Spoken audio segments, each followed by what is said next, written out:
Meenakshi Institute of Engineering and Technology, Tandalam, Chennai. BTech CSE, AANML, ANDS, Cyber Security, IT and ECE. Mr. Gold Sunflower Oil. Alavilum, Tarathilum.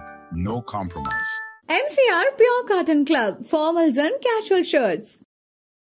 Iran நாட்டின் கிஷ்தீவில் சிக்கி தவிக்கும் குமரி மீனவர்கள் பத்திரமாக மீட்டு இந்தியாவிற்கு அழைத்து வர மத்திய அரசுக்கு எம்பி விஜய் வசந்த் கோரிக்கை. போர் சூழ்நிலை காரணமாக ஈரான் நாட்டின் கிஷ்தீவில் சிக்கி தவிக்கும் தமிழக மீனவர்களை, குறிப்பாக கன்னியாகுமரி மாவட்டத்தைச் சேர்ந்த மீனவர்களை பத்திரமாக மீட்டுக் கொண்டு வர வேண்டும் என்று இன்று டெல்லியில் வெளியுறவுத்துறை அமைச்சக அதிகாரிகளை சந்தித்த கன்னியாகுமரி பாராளுமன்ற உறுப்பினர் விஜய் வசந்த் கோரிக்கை விடுத்துள்ளார். ஈரான் நாட்டின் ஹோர்முஜ்கன் மாகாணத்தில் கிஷ்தீவுகள் உள்ளன. மீன்பிடி தொழிலுக்கு பெயர் போன இந்த தீவில் 1000க்கும் அதிகமான தமிழ்நாட்டைச் சேர்ந்த மீனவர்கள் சென்று மீன்பிடி தொழிலில் ஈடுபட்டு வருகின்றனர். இவர்களில் குமரி மாவட்டத்தைச் சேர்ந்த 500க்கும் மேற்பட்ட மீனவர்கள் இருப்பதாக கூறப்படுகிறது. இந்நிலையில் ஈரான் மற்றும் இஸ்ரேல் நாடுகளுக்கு இடையே போர் தொடங்கிய போது இவர்களது தொழில் பெரிதும் பாதிக்கப்பட்டது.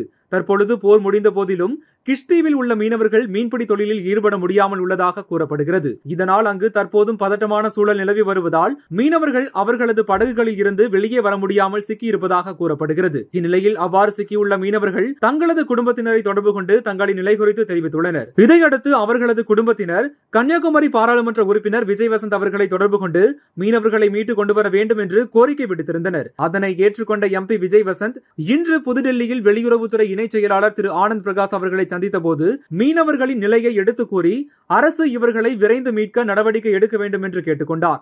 மேலும் உணவு மற்றும் அத்தியாவசிய பொருட்களுக்கு வழியில்லாமல் தவிக்கும் மீனவர்களுக்கு அனைத்து வகையான உதவிகளையும் அரசு உடனே செய்ய வேண்டும் எனவும் கேட்டுக்கொண்டுள்ளார். பிரசன்ஸை அந்த ஃபீல்டில் காட்டிக்கணுன்ற ஒரு எண்ணம் இருந்துகிட்டே இருந்தது. அதுதான் தவிர நம்ம ஒரு பெரிய ஸ்டார்டம் இதை எதிர்பார்த்து பண்ணல. இப்போ இந்த இதுவே ரெக்கக்னைஸ் பண்ணியிருக்காங்கன்னா அது நேரில் பெரிய விஷயம் தான் சொல்லுவேன். இப்போ தந்தையோட மறைவுக்கு பிறகு அந்த டைம் பேசினாங்க. ஸோ அந்த குடும்பத்துக்கு தான் நாங்கள் சில விஷயங்கள் பண்ண வேண்டியது இருக்குங்கிற மாதிரி காங்கிரஸ் சில தலைவர்கள் பேசினாங்க. ஸோ எளிமையாக நடந்துருச்சு அவங்களுக்கு இந்த சீட் வந்தது? இல்லை, அப்படின்னு நம்ம சொல்ல முடியாது. ஏன்னா அதாவது அப்பாவோடைய தொண்டு காங்கிரஸ் கட்சிக்கு பார்த்தீங்கன்னா ஈடு கொடுக்க முடியாத ஒரு தொண்டு. கட்சிக்கு மட்டும் இல்லை, மக்களுக்கும் சரி, சமுதாயத்துக்கும் சரி, அதே மாதிரி வியாபாரிகளுக்கும் சரி. ஸோ அவங்களோட ஜேர்னி ஒரு பெரிய ஜேர்னி. அவங்களுடைய கனவு ஃபுல்ஃபில் ஆனது 2019 ஒரு எம்பி ஆகி அவங்களுடைய அந்த டேர்மை முடிக்க முடியாமல் அவங்க கொரோனாவால் பாதிக்கப்பட்டு இறந்துட்டாங்க. இதில் என்னென்னா அந்த டைமில் தான் எனக்கு அப்பாவோட கனவுகளை நிஜமாக்கணும். ஏன்னா அது வரைக்கும் இருக்கும்போது நம்ம ஒரு ஃப்ரண்ட் ரன்னராக இல்லவே இல்லை. நான் அரசியல்னாலும் அப்பா கூட நான் ஈடுபாட்டில் இருந்தேன். நான் ஃபஸ்ட்டு அப்பா மேயர் எலெக்ஷன்லேருந்து கேம்பெயின்ஸ் போயிருக்கேன். அப்போ காலேஜ் ஸ்டூடெண்ட் நான். ஸோ அந்த மாதிரி நம்ம பிஹைண்ட் இதில் அப்பா இப்படி பண்ணலாம்பா அப்படி பண்ணலாம்னு கன்னியாகுமரி வரும்போது நாங்கள் ரொம்ப இன்வால்வாக இருந்தோம். ஃபார் எக்ஸாம்பிள் பார்த்தீங்கன்னா நோவல் டாட்டா அவர்களை பார்த்து டிசிஎஸ் கொண்டு வரணும்னு கேட்டோம். அதே மாதிரி ஒரு ஜப்பான் நிறுவனத்தோட கடல் சீற்றத்தை எப்படி பண்ணலாம்னு பேசணும். அப்பா முயற்சி எடுத்து ஏர்போர்ட்டே வர ஃபீஸிபிலிட்டி இல்லைன்னு சொல்லும்போது ஒரு எக்ஸ்பர்ட்ஸை கூட்டு அவங்கள டெல்லி கூட்டு போய் வாங்கி எஸ் இஸ் ஃபீஸிபிள்னு சொல்லி ஃபர்ஸ்ட் ஃபேஸ் பண்ணி செகண்ட் ஃபேஸ் ஓகே. ஸோ இந்த மாதிரி ஒரு விஷனோட போயிட்டு இருக்கும்போது திடீர்னு மறைந்த உடனே ஐயோ அது பண்ண வேண்டிய கடமை நம்மளுடைய கடமைன்னு நான் சொல்லுவேன். ஒரு தந்தையை விட்டு போன பணிகளை மகனாக செய்ய வேண்டியது. அது குடும்ப ரீதியாகவும் சரி, வசந்தன் கோவா இருந்தாலும் சரி, சமூக பணியாக இருந்தாலும் சரி இது எனக்கு செய்ய வேண்டிய கடமைன்னு எடுத்து உங்களுக்கு அந்த கடமையை அதை நம்ம பண்ணணுங்கிற ஒரு ஆசையும் கடமையும் இருக்கு. பட் கட்சிக்குள்ள அதை முழுமையாக ஒத்துக்கிட்டாங்களா? கட்சிக்குள்ள முழுமையாக ஒத்துக்கிட்டாங்கன்னா நான் மறைந்த பின்பு நான் உள்ள வரல. அதுக்கு முன்னாடி ஏஐசிசி மெம்பராக இருந்திருக்கேன், ஆர்ப்பாட்டங்களில் கலந்துருக்கிறேன், நிகழ்ச்சிகளில் கலந்துருக்கேன். ஏன்னா அப்பா ஃப்ரண்ட் ஹேண்ட் இருந்தாலும் நம்ம தெரியல. நிறைய பேர் கேட்டாங்க நீங்கள் கட்சியில் என்ன இருந்தீங்க சார், நான் இதில் இருந்த பாருங்க அப்படின்னு ரெஃபரன்ஸ். ஓகே நீ இருந்திருக்கீங்களான்னு ஒரு அப்பா மறைவு பின்பு நம்ம தெரிஞ்ச உடனே ஒரு லைம் லைட்டில் வந்த மாதிரி. நடுவில் கார்த்தி சிதம்பரம் அவர்கள் கன்னியாகுமரி தொகுதிக்கு பிரியங்கா காந்திக்கு விருப்ப மனு கொடுத்தாரு இல்லையா? அப்போ எப்படி இருந்துச்சு அது? அப்போ எனக்கு என்ன தோணுச்சுன்னா, ஓகே கட்சிக்குள்ள அதுக்கு முன்னாடியே பேசிட்டு இருந்தாங்க, விஜய் வசந்துக்கு தான் தொகுதி கொடுக்க போறாங்க அப்படின்னு பேசிட்டு இருக்கும்போது இந்த ஒரு நிகழ்வு நடந்தது. கட்சிக்குள்ள அப்போ ஒரு சப்போர்ட் இல்லாம இருக்கும். அப்படி அதாவது அதுக்கு தான் பேர் விருப்ப மனுன்னே வச்சிருக்காங்க. அவங்க விருப்பப்படுறவங்கள இது பண்றதுதான் விருப்ப மனு வச்சிருக்காங்க. ஏன்னா அப்பா போட்டியிடும் போது ராகுல் காந்தி அங்கே போட்டியிடும் சொல்லி விருப்ப மனு கொடுத்தவங்களும் இருக்காங்க.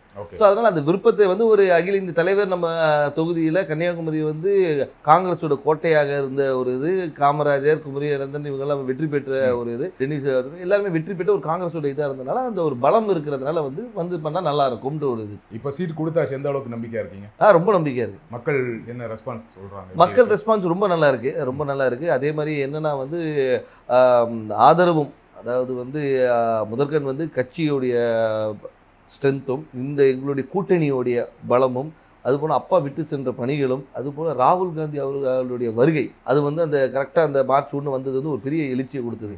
எங்கள் தொண்டர்கள் மத்தியிலும் சரி, பொதுமக்கள் மத்தியிலும் ஓகே நம்ம ஊர் வந்திருக்காங்க, அவர் பண்ண, அதாவது ஒரு தலைவராக வராமல் ஒரு தொண்டனாகவும் சராசரி மனிதனாக வந்தார். இப்போ நீங்கள் வந்து எல்லா தலைவரும் வராங்க, மீட்டிங் போகிறாங்க. அப்படி இல்லாமல் ரோட்டில் ஒரு டீ கடையில் நின்று ஒரு பையனை கூப்பிட்டு பேசி அவங்ககிட்ட ரன்னிங் இன்ட்ரெஸ்ட் இல்லைன்னா ஷூஸ் இருக்கா, இல்லைன்னா ஷூஸ் வாங்கி கொடுத்து அனுப்புகிறேன். ஸோ இந்த மாதிரி ஒரு இதுக்கு பர்சனல் கனெக்ட், திடீர்னு போய்ட்டு ஸ்கூலில் போய் தண்டல் எடுக்கிறாரு, இன்ட்ராக்ட் பண்ணுற ஸ்டூடெண்ட்ஸோட.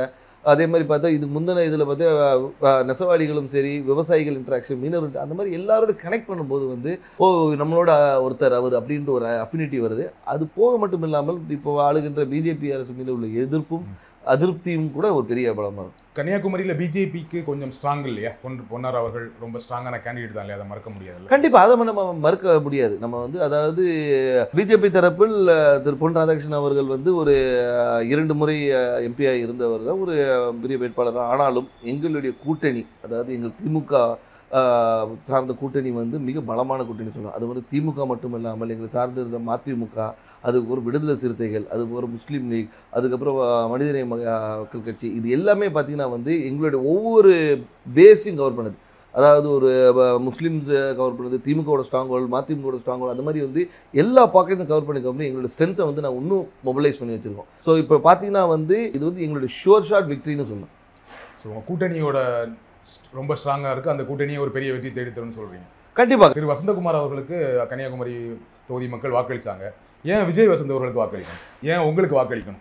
அதான் வசந்தகுமார் அவர்களுக்கு வாக்களித்தனால விஜய் வசந்துக்கு வாக்களிக்கணும்னு நான் சொல்ல வரல. ஆனால் ஒரு காங்கிரஸ் வேட்பாளராகவும், அதே மட்டுமல்ல வசந்தகுமார் அவர்கள் வந்து இந்த மக்களுக்கும் கன்னியாகுமரி மக்களுக்கும் பல துண்டுகளை செஞ்சுருக்காங்க. அது விட்டு போன பணிகளை வந்து அவர் மகன் செய்வார் என்ற ஒரு நம்பிக்கை அவங்களுக்கு இருக்குது. அது மட்டும் இல்லாமல் வந்து நான் வந்து ஒரு வாரிசாக வந்து நேராக போயிட்டு வந்து நான் நேராக டெல்லியில் இங்கேயும் போய் வரல. அடுத்த நாளே மக்களை சந்தித்தேன், மக்களோட இருந்தேன், எல்லா நிகழ்ச்சிகளை கலந்து கொண்டு எல்லாரோட நிறை குறைகளை கேட்டுட்ருக்கோம், மக்களாக இருந்தோம். அது ஏன்னா எடுத்தவொன்னே அக்செப்ட் பண்ணிக்க மாட்டாங்க. கேட்குற கேள்விக்கு தான் சொல்கிறேன், அதை அக்செப்ட் பண்ண வைக்கிறதுக்கு நான் ஒர்க் பண்ணேன். ஸோ அதனால் வந்து அப்பாவுடைய இடத்தை வந்து மகன் வந்து நிரப்பார் என்ற நம்பிக்கையை அவங்களுக்கு கொடுத்தேன். அந்த நம்பிக்கையை வந்து எல்லார் மேலேயும் பெருசாகவே இருக்குது. அதனால் வெற்றி வாய்ப்பு ரொம்ப நல்லது. குமரி மாவட்டத்தில் வரீங்க, ரொம்ப படித்த மாவட்டம், ஆனால் அங்கே நிறைய பிரச்சனைகளும் இருக்குது. அதை கரெக்டாக ஐடென்டிஃபை பண்ணியிருக்கீங்களா? என்னென்ன திட்டங்கள் வச்சுருக்கீங்க? கண்டிப்பாக. அதாவது வந்து நீங்கள் கன்னியாகுமரியை பொறுத்த வரைக்கும் பார்த்தீங்கன்னா வந்து இந்த மிக்ஸ் ஆஃப் ஆல்னு சொல்லலாம். அதாவது கடல் இருக்குது, மலை இருக்குது, எல்லாமே இருக்குது. அதனால் வந்து மக்களுடைய தேவைகளும் அவங்களுடைய இதுவும் நிறைய வேறுபாடுகள் இருக்குது.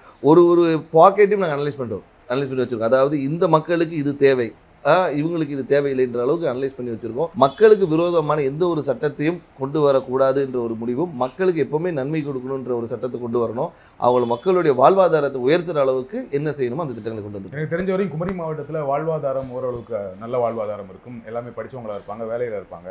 ஆனால் என்னென்னா அங்கே என்ன வேலை கிடைக்குன்னா, ஒன்று படித்து முடித்தா டீச்சர், பெண்களாக இருந்தால் நர்ஸு, அப்படி இல்லைன்னா இப்போ ஒரு சமீப 10 வருடங்களாக சாஃப்ட்வேர் இன்ஜினியர் நிறைய பேர் வந்து சென்னையில் வேலை பார்க்குறாங்க, ஃபாரின் போவாங்க, கப்பல் போவாங்க, இந்த மாதிரி வேலை செய்வாங்களே தவிர மாவட்டத்துக்குள்ளே வேறு என்ன வேலை வாய்ப்புனா எதுவுமே பெருசாக கிடையாது. ஃபேக்ட்ரிஸ் கிடையாது, சாஃப்ட்வேர் கம்பெனிஸ் கிடையாது. அப்போ அதற்கான திட்டங்கள் என்ன? அதற்கான திட்டங்கள் நிறைய கொண்டு வர திட்டங்கள் நிறைய இருக்குது. ஏன்னு சொல்லிங்கன்னா வந்து நீங்கள் சொல்கிற ரிக்குவயர்மெண்ட்ஸ் மட்டும் பார்த்தீங்கன்னா வக்கீல்களும் நிறைய இருக்குது, டாக்டர்ஸ் நிறைய இருக்கிறாங்க. நீங்கள் சொன்ன அது நர்ஸ் டாக்டர்ஸ். அது மட்டும் இல்லாமல் வந்து லிட்ரஸி ரேட் அதிகம் இருக்கிறதுனால வந்து இவங்க பல இடங்களில் ஸ்ப்ரெட் பண்ணியிருக்கிறாங்க. ஸோ அது மாதிரி தொழிற்சாலைகளை கொண்டு வரது வந்து ஒரு சில பாக்கெட்டில் கொண்டு வரலாம். இப்போ பார்த்தீங்கன்னா நீங்கள் தொழிற்சாலைகள் வந்து ஒரு இடத்துல அதே மாதிரி கடற்புற கதை வந்து டெவலப் பண்ணுறதுக்கு என்னென்ன கொண்டு வரணும். ஸோ தொழிற்சாலை கொண்டு வருது. அதனால் வந்து ஒவ்வொரு ஊர் இப்போ பார்த்தீங்கன்னா ரப்பர் ஃபேக்ட்ரி இருக்காங்க, ரப்பர் ஃபேக்ட்ரியை வந்து நம்ம டெவலப் பண்ணலாம்.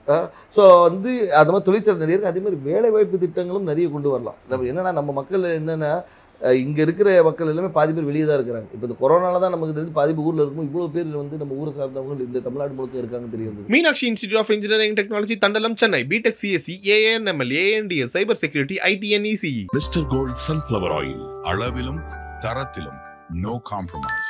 MCR Pure Cotton Club, formals and casual shirts.